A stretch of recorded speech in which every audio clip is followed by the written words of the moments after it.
Welcome everyone to our YouTube channel.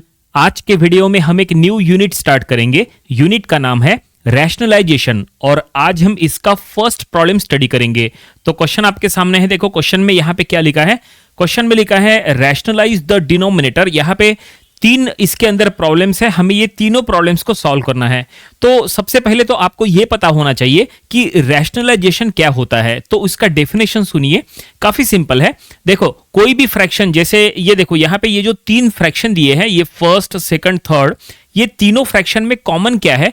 तो ये तीनों फ्रैक्शन में कॉमन ये है कि तीनों के डिनोमिनेटर में अंडर रूट है। देखो यहां पे भी है स्क्वायर रूट ऑफ 3, यहां पे है स्क्वायर रूट ऑफ 3, यहां पे भी है स्क्वायर रूट ऑफ 2, ठीक है ना। तो कोई भी फ्रैक्शन के डिनोमिनेटर में जो अंडर रूट का साइन होता है, चाहे वो स्क्वायर रूट हो या क्यूब रूट हो, मतलब उसका इंडेक्स अगर कुछ भी हो, तो कोई भी टाइप का जो रूट होता है फ्रैक्शन के डिनोमिनेटर में, वो रूट को एलिमिनेट करने के लिए, यानी उसको निकालने के लिए जो हम प्रोसेस का यूज करते हैं, उसी को कहते हैं रैशनलाइजेशन। ठीक है, तो यहां पे क्वेश्चन में देखो क्या लिखा है, रैशनलाइज द डिनोमिनेटर, मतलब डिनोमिनेटर को रैशनलाइज करो, यानी इनडायरेक्टली जो डिनोमिनेटर में जो अंडर रूट है वो उसको एलिमिनेट करो, उसको वहां से रिमूव करो, उसको वहां से हटाओ। ठीक है, तो चलो हम ये तीन प्रॉब्लम सॉल्व करेंगे, समझ गए। अभी फिलहाल ये जाहिर सी बात है, ये फर्स्ट लेक्चर है और ये फर्स्ट प्रॉब्लम है, तो हम बिल्कुल इजी प्रॉब्लम से स्टार्ट कर रहे हैं। लेकिन जैसे जैसे हम आगे जाएंगे वैसे डिफिकल्ट से डिफिकल्ट प्रॉब्लम इसमें आते जाएंगे, और हमारे साथ साथ आप लोग भी सॉल्व करो ताकि आपकी भी प्रैक्टिस हो जाए। ठीक है, तो बुक और पेन लेके बैठ जाओ और हमारे साथ साथ सॉल्व करो, और हो सके तो हमसे पहले सॉल्व करने का प्रयास करो और आंसर चेक कर लिया करो, जो हम सॉल्व कर रहे हैं वो वही आ रहा है कि नहीं। तो चलो हम इसको, यहाँ पे फर्स्ट प्रॉब्लम को हमें सॉल्व करना है। यहां पे फर्स्ट प्रॉब्लम में जो लिखा है कि हमें डिनोमिनेटर को रैशनलाइज करना है, तो फर्स्ट में क्या लिखा है, 2/√3 ऐसा दिया है। देखो ये फर्स्ट प्रॉब्लम है, 2/√3। यहां पे हमें जो डिनोमिनेटर में √3 है उसको हमें वहां से हटाना है, मतलब इनडायरेक्टली रूट हटाना है। तो हम एक काम करेंगे, ये जो फ्रैक्शन है 2/√3, हम क्या करेंगे, इसको √3 से मल्टीप्लाई डिवाइड करेंगे, यानी न्यूमरेटर में और डिनोमिनेटर में दोनों में √3 से मल्टीप्लाई डिवाइड करेंगे, उससे वो हट सकता है। देखो हम यहां पे लिख लेंगे, यहां पे 2/√3 जो पहले से है, अब हम क्या करेंगे, ये √3 से मल्टीप्लाई और √3 से डिवाइड करेंगे। देखो इस तरह से हम ये मल्टीप्लाई डिवाइड कर रहे हैं।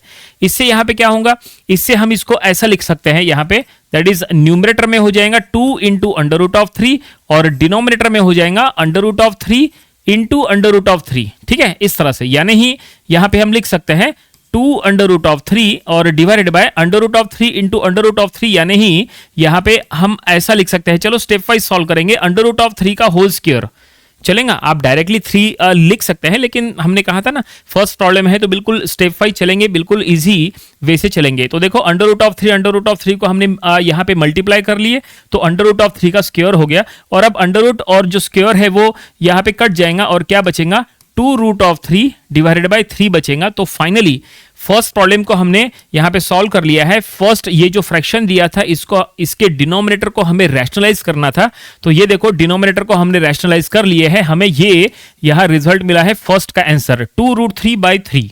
देखो डिनोमिनेटर में से अंडर रूट हट गया, भले ही वो न्यूमरेटर में अंडर रूट चला गया, उससे कोई फर्क नहीं पड़ता। ठीक है, तो ये हो गया फर्स्ट प्रॉब्लम। चलो अभी भी अगर आपको डाउट है तो सेकंड प्रॉब्लम में क्लियर हो जाएगा। चलो देखते हैं सेकंड में क्या लिखा है। सबसे इंटरेस्टिंग थर्ड प्रॉब्लम रहेगा, जो थर्ड है ना, इसमें इंटरेस्टिंग रहेगा क्योंकि इसमें 3√2 है। तो देखते हैं वो क्या है। सबसे पहले सेकंड प्रॉब्लम को सॉल्व करेंगे। क्या लिखा है, 2/3√3, तो हम यहां लिख लेंगे 2/3√3। इसको हम रैशनलाइज करेंगे, इसके डिनोमिनेटर को हमें रैशनलाइज करना है, यानी डिनोमिनेटर में से अंडर रूट को हटाना है। तो क्या कर सकते हैं, बिल्कुल सेम वही करो जो हमने यहां ऊपर किए थे, लेकिन थोड़ा सा डिफरेंस है। डिफरेंस देखो क्या है, देखो क्या लिखा है 2/3√3। तो ऊपर के प्रॉब्लम में हमने क्या किए थे, ऊपर के प्रॉब्लम में जो डिनोमिनेटर में √3 है, हमने उसी से मल्टीप्लाई डिवाइड किए थे √3 से। अब यहां पे देखो क्या लिखा है, डिनोमिनेटर में 3√3 है। अब आपके मन में आएगा कि सर ऊपर में √3 से मल्टीप्लाई डिवाइड किए, तो यहां पे भी 3√3 से मल्टीप्लाई डिवाइड करो। नहीं, डिनोमिनेटर में 3√3 है, इसलिए उसी 3√3 से मल्टीप्लाई डिवाइड करना है, ऐसा नहीं है। आपको अंडर रूट हटाना है, तो सिर्फ क्या करो, यहां पे √3 से ही मल्टीप्लाई डिवाइड करो। ये देखिए √3 से ही मल्टीप्लाई डिवाइड करो, इसमें 3 आपको जोड़ने की जरूरत नहीं, मतलब 3√3 उससे मल्टीप्लाई डिवाइड करने की जरूरत नहीं है, ओनली √3 से कर लो तो भी काम हो सकता है। ठीक है, तो ये न्यूमरेटर में हो जाएगा 2 इंटू रूट थ्री, ये न्यूमरेटर में हो गया, और यहाँ पे डिनोमिनेटर में 3 into root three into root three. देखो जो ऊपर किए थे बिल्कुल उसी तरह से है, थोड़ा सा यहाँ पे एक स्टेप और हम बढ़ाएंगे, 2 रूट थ्री डिवाइडेड बाय ये हो जाएगा 3 और फिर रूट थ्री का होल स्क्वायर। ठीक है, जैसा हमने ऊपर किए थे बिल्कुल उसी तरह से, और यहाँ पे रूट और स्क्वायर जो है वो कट जाएगा और क्या बचेगा, फाइनली ये बचा 2 रूट थ्री बाय यहाँ पे ये 3 और ये रूट थ्री का स्क्वायर यानी 3, तो हम यहाँ लिख लेंगे 3 इंटू थ्री। एक स्टेप और सॉल्व होता है, 2 रूट थ्री डिवाइडेड बाय ये 3 3 9 हो जाएगा इस तरह से, और ये सॉल्व नहीं होगा, कोई टर्म कट नहीं होगा। तो फिलहाल ये जो हमने सॉल्व किया है, ये जो रिजल्ट मिला है ये इसका आंसर है। क्या रिजल्ट मिला है, 2 रूट थ्री बाई 9। इसका मतलब हमने डिनोमिनेटर को रैशनलाइज कर लिए। ठीक है, इस तरह से सेकंड प्रॉब्लम सॉल्व। चलो अब बढ़ते हैं थर्ड प्रॉब्लम की तरफ। थर्ड प्रॉब्लम में क्या लिखा है, थर्ड में लिखा है ये फ्रैक्शन दिया है 1/3 प्लस रूट टू, हमें इसको इसके डिनोमिनेटर को रैशनलाइज करना है, यानी अंडर रूट को हमें यहां से हटाना है। चलो देखते हैं किस तरह से ये सॉल्व करना। थर्ड प्रॉब्लम है तो जरा थर्ड प्रॉब्लम की तरफ ध्यान दो, ये जो है काफी इंपॉर्टेंट हो सकता है। यहां पे एक नई चीज सीखने को मिलने वाली है आपको। ठीक है, क्या है, 1/3 प्लस अंडर रूट ऑफ 2, हमें यहां पे इसके डिनोमिनेटर को रैशनलाइज करना है। तो क्या करना, देखो इसमें नया क्या है, देखो इसमें नया, एक मिनट थोड़ा सा इसको नीचे कर लेते हैं, ठीक है, ताकि पूरा इसमें आ जाए।